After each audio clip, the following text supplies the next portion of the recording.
Dear students, ಈ ಒಂದು ವಿಡಿಯೋದಲ್ಲಿ ಕೆಲವೊಂದು 1 ಮಾರ್ಕಿನ ಪ್ರಶ್ನೆಗಳು ವಾರ್ಷಿಕ ಪರೀಕ್ಷೆಯಲ್ಲಿ ಬರುವಂಥದ್ದನ್ನು ಸಾಲ್ವ್ ಮಾಡ್ತಾ ಇದ್ದೇನೆ.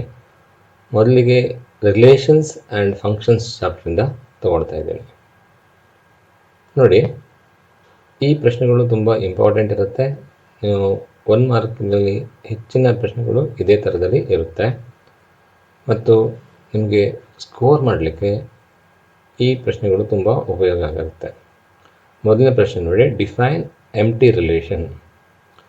ರಿಲೇಷನ್ ಅನ್ನುವಂಥ ಚಾಪ್ಟರ್ ನೀವು ಆಲ್ರೆಡಿ ಫಸ್ಟ್ ಇಯರಲ್ಲಿ ಕಲ್ತಿರ್ತೀರಿ. ಇಲ್ಲಿ ಎಂಪ್ಟಿ ರಿಲೇಷನ್ ಅಂತ ಹೇಳಿದರೆ ಡೆಫಿನೇಷನ್ ಹೀಗಿರುತ್ತೆ: a relation R in a set A is called empty relation if no element of A is related to any element of A. ಅಥವಾ ಬ್ರೀಫ್ ಆಗಿ, ಒಂದು empty set is also a subset of A cross A which is called empty relation. ಇಲ್ಲಿ definition ಬಂದಾಗ as it is ಇಲ್ಲಿದ್ದ ಹಾಗೆಯೇ ಬರೀಬೇಕಾಗ್ತದೆ. ಎರಡನೇ ಪ್ರಶ್ನೆ, define universal relation. ಇಲ್ಲಿ ಯೂನಿವರ್ಸಲ್ ರಿಲೇಷನ್ ಬರೀಬೇಕಂದ್ರೆ ನೀವು ಡೆಫಿನೇಷನ್ ಹೀಗಿರುತ್ತೆ: a relation R in a set A is called universal relation if each element of A is related to every element of A, that is R is equal to A cross A. A cross A ಸಹ A cross A subset ಆಗಿರುತ್ತೆ, which is called universal relation. Next ನೋಡಿ, define reflexive relation. A relation R in a set A is called reflexive if AA belongs to R for every A belongs to A. ಪ್ರತಿಯೊಂದು ಎಲಿಮೆಂಟಲ್ಲಿ ಸಹ A A ಆರ್ನಲ್ಲಿ ಇದ್ದರೆ ಅದನ್ನು reflexive relation ಅಂತ ಕರಿತೀವಿ. Next, define symmetric relation. A relation R in a set A is called symmetric if A1, A2 belongs to R implies that A2, A1 belongs to R for every A1, A2 belongs to A. ನಂತರ transitive relation. Define transitive relation. A relation R in a set A is called transitive if A1, A2 belongs to R and A2, A3 belongs to R implies that A1, A3 belongs to R for all A1, A2, A3 belongs to A. ಇದು 3 important relations: reflexive relation, symmetric relation and transitive relation. ಇದಾದ ನಂತರದಲ್ಲಿ equivalence relation ಬರುತ್ತೆ. Define an equivalence relation. A relation R in a set A is called equivalence relation if R is reflexive, symmetric and transitive. Reflexive, symmetric ಮತ್ತು transitive 3 ಆದರೆ ಆ ರಿಲೇಷನನ್ನು transitive relation ಅಂತ ಕರಿತೀವಿ.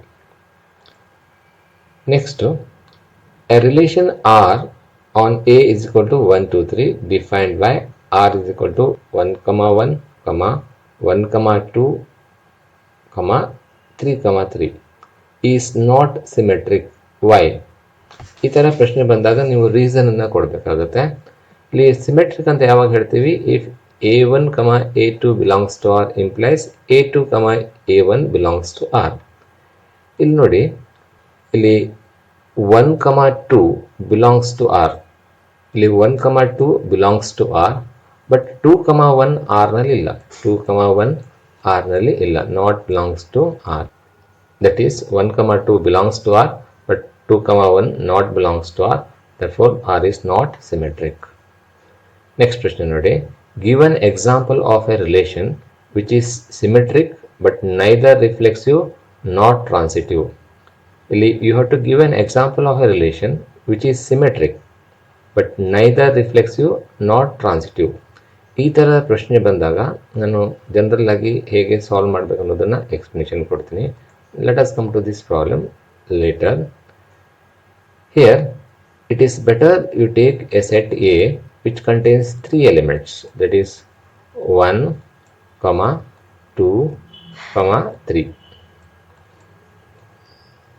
ಇದಾದ ನಂತರದಲ್ಲಿ ನಾವೀಗ ರಿಫ್ಲೆಕ್ಸಿವ್ ಆಗಿರಬೇಕು ಅಂದರೆ ಆಗ ನಾವು 1, 1, 2, 2, 3, 3 ಬರೀಬೇಕು.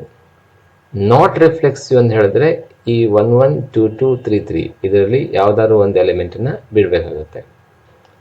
ಸಿಮೆಟ್ರಿಕ್ ಆಗಬೇಕಂದ್ರೆ ನಾವು 1 2 ಬರೆದ್ರೆ 2 1 ಸಹ ಇರಬೇಕಾಗುತ್ತೆ.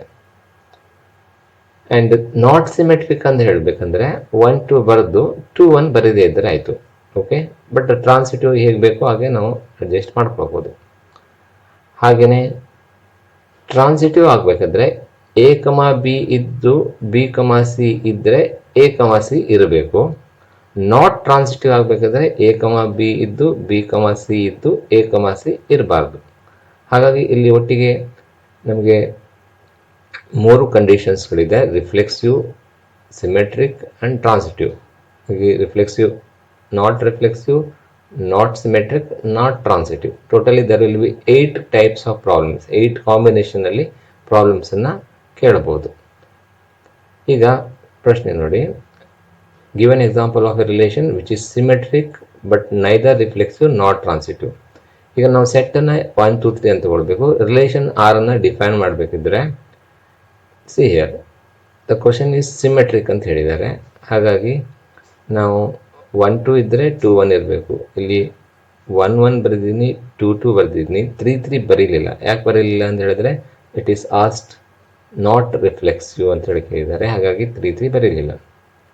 1 1 2 2 ಅಷ್ಟೇ ಬರೆದ್ಬಿಟ್ರೆ ರಿಫ್ಲೆಕ್ಸಿವ್ ಆಗೋದಿಲ್ಲ, ಸಿಮೆಟ್ರಿಕ್ ಆಗುತ್ತೆ, ಬಟ್ ಟ್ರಾನ್ಸಿಟಿವ್ನೂ ಆಗಿಬಿಡುತ್ತೆ. ಹಾಗಾಗಿ ನಾಟ್ ಟ್ರಾನ್ಸಿಟಿವ್ ಅಂತ ಕೇಳಿದ್ದಾರೆ. ಅದಕ್ಕೋಸ್ಕರ 3 2 2 3 ಬರಿತೀನಿ. 3 2 2 3 ಇದ್ದಾಗ ಇದು ಸಿಮೆಟ್ರಿಕ್ ಆಯಿತು, ಬಟ್ ಟ್ರಾನ್ಸಿಟಿವ್ ಅಲ್ಲ. ಯಾಕಂದರೆ 3 2 is there, 2 3 is there, but 3 3 is not there. ಹಾಗಾಗಿ it is not transitive. It is not reflexive, not transitive ಆಗುತ್ತೆ. ಈಗ ಇನ್ನೊಂದು ಪ್ರಶ್ನೆಯನ್ನು ತಗೊಳ್ಳೋಣ. Give an example of a relation which is transitive but neither reflexive and not symmetric. ಇಲ್ಲಿ transitive ಆಗಿರಬೇಕು, ರಿಫ್ಲೆಕ್ಸಿವ್ನೂ ಅಲ್ಲ, ಸಿಮೆಟ್ರಿಕ್ನೂ ಅಲ್ಲ. ಈಗ ನೋಡಿ, same the relation R in the set 1 2 3 given by. ಈಗ ಆರ್ ಬರೀಬೇಕಿದ್ರೆ ಈಗ ರಿಫ್ಲೆಕ್ಸಿವ್ ಅಲ್ಲ, ಹಾಗಾಗಿ 1 1 2 2 3 3 ಈ ಮೂರಲ್ಲಿ ಯಾವುದಾದ್ರು ಒಂದು ಬಿಡಬೇಕಾಗುತ್ತೆ. ಇಲ್ಲಿ 2 2 ಬರೆದಿಲ್ಲ, ಹಾಗಾಗಿ ಅದು ನಾಟ್ ರಿಫ್ಲೆಕ್ಸಿವ್. ಇಲ್ಲಿ 1 2 ಇದೆ, 2 1 ಇಲ್ಲ, ಹಾಗಾಗಿ ಇದು ಸಿಮೆಟ್ರಿಕ್ ಸಹ ಅಲ್ಲ, but it is transitive. Okay, transitive ಆಗಬೇಕಿದ್ರೆ ಕಂಡೀಷನ್ ಏನಂದರೆ 1 1 1 ಇಂದ ಸ್ಟಾರ್ಟ್ ಆಗೋದಿಲ್ಲ, ಇರೋದು 1 2 1 1 1 2 1 2 ಇದೆ. ಅಂದರೆ A B and B C ಇದ್ದರೆ ಎ ಸಿ ಇರಬೇಕು. ಇಲ್ಲಿ ಎ ಬಿ ಬಿ ಸಿ ಎರಡು ಇದ್ದಾಗ ಮಾತ್ರ ನಾವು ಎ ಸಿಯನ್ನು ಚೆಕ್ ಮಾಡಬೇಕಾಗತ್ತೆ. ಇಲ್ಲಿ ಹಾಗಾಗಿ ಇದು ಟ್ರಾನ್ಸಿಟಿವ್ ಆಗಿರುತ್ತೆ. ಈಗ ಈ ಎಕ್ಸಾಂಪಲ್ ಬದಲಿಗೆ ನೀವು ಜಸ್ಟ್ ಇನ್ನೊಂದು ಎಕ್ಸಾಂಪಲ್ನ, ಸಿಂಪಲ್ ಎಕ್ಸಾಂಪಲ್ನ ಈ ಥರನೂ ತಗೋಬೋದು. ಈಗ relation R is equal to 1 3 ಇಷ್ಟೇ ಬರೀತೀನಿ. ಇದು ರಿಫ್ಲೆಕ್ಸಿವ್ ಅಲ್ಲ, ಯಾಕಂದರೆ 1 1 ಇಲ್ಲ, 2 2 ಇಲ್ಲ, 3 3 ಇಲ್ಲ. ಇದು ಸಿಮೆಟ್ರಿಕ್ ಅಲ್ಲ, ಯಾಕಂದರೆ 1 3 ಇದೆ, 3 1 ಇಲ್ಲ. ಬಟ್ ಟ್ರಾನ್ಸಿಟಿವ್ ಹೌದು, ಯಾಕಂದರೆ 1 3 ಇದೆ, 3 ಇಂದ ಸ್ಟಾರ್ಟ್ ಆಗೋ ಯಾವುದೂ ಎಲಿಮೆಂಟ್ ಇಲ್ಲ. ಎ ಬಿ ಇದ್ದು ಬಿ ಸಿ ಇದ್ದಾಗ ಮಾತ್ರ ಎ ಸಿ ಇರಬೇಕಾಗ್ತದೆ. ಇಲ್ಲಿ 1 3 ಇದೆ, 3 ಇಂದ ಸ್ಟಾರ್ಟ್ ಆಗೋದು ಯಾವುದೂ ಇರೋದಿಲ್ಲ, ಹಾಗಾಗಿ ಇದು ಟ್ರಾನ್ಸಿಟಿವ್ ಆಗುತ್ತೆ. ಇಷ್ಟನ್ನು ಹೇಳಿ ನಾನು ಈ ವಿಡಿಯೋನ ಮುಗಿಸ್ತಾ ಇದ್ದೀನಿ. ಮುಂದಿನ ವಿಡಿಯೋದಲ್ಲಿ ಇದೇ ಚಾಪ್ಟರ್ನಲ್ಲಿ ಬರುವಂಥ ಇನ್ನಷ್ಟು ಪ್ರಶ್ನೆಗಳನ್ನು ಸಾಲ್ವ್ ಮಾಡ್ತೀನಿ. Thank you.